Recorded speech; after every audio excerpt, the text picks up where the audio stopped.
আমাদেরকে সৃষ্টি করেছেন এত সুন্দর করে তার ইবাদত করার জন্য। আল্লাহ তাআলা আমাদেরকে পাঁচ ওয়াক্ত নামাজ ফরজ করে দিয়েছেন। আল্লাহ তাআলা আমাদেরকে পাঁচ ওয়াক্ত নামাজ ফরজ করে দিয়েছেন, পাঁচ ওয়াক্ত নামাজ ফরজ করে দিয়েছেন।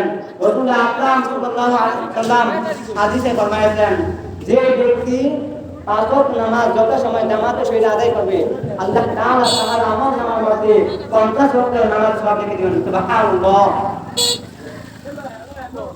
এজন্য আমরা কি করতে হবে? আমরা আল্লাহ তাআলা আমাদেরকে পাঁচ ওয়াক্ত নামাজ ফরজ করে দিয়েছেন, এই পাঁচ ওয়াক্ত নামাজ যত সময় আদায় করতে হবে।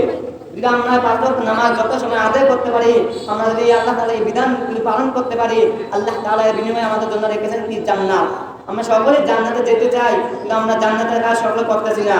আমরা যদি নিয়মিত পাঁচ ওয়াক্ত নামাজ পড়ি, আল্লাহ তাআলা আমাদেরকে কি দিবেন? জান্নাত দিয়ে দিবেন। রাসূল আকরাম সাল্লাল্লাহু আলাইহি ওয়াসাল্লাম হাদিসে বলেন, মিফতাহুল জান্নাতিস সালাত, নামাজ হলো বেহেশতের চাবি।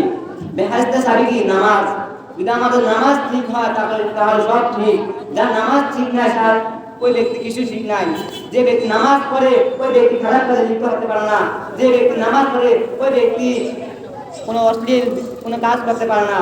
যে ব্যক্তি মনের ভিতরে আল্লাহ তাআলা ভয় আছে ওই ব্যক্তি নামাজ পরিত্যাগ করতে পারে না। ওই ব্যক্তি নামাজ পরিত্যাগ করতে পারে না। ওই জন্য আমরা কি করবো? বেশি বেশি আল্লাহ তাআলার ইবাদত করবো। আল্লাহ তাআলা আমাদের পাঁচ ওয়াক্ত নামাজ ফরজ করে দিয়েছেন, এই পাঁচ ওয়াক্ত নামাজ যত সময় আমরা আদায় করবো।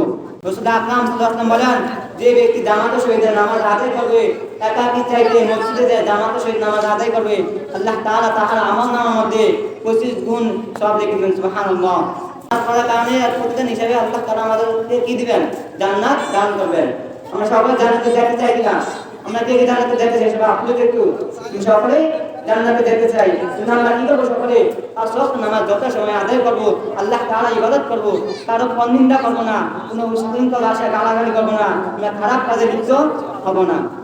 আল্লাহ তাআলা আমাদের সকলকে যে কথাগুলো বললাম ওই কথাগুলোর উপর সকলকে আমল করতে দান করুক। আলহামদুলিল্লাহ। আসসালামু আলাইকুম ওয়া রাহমাতুল্লাহি ওয়া বারাকাতুহু।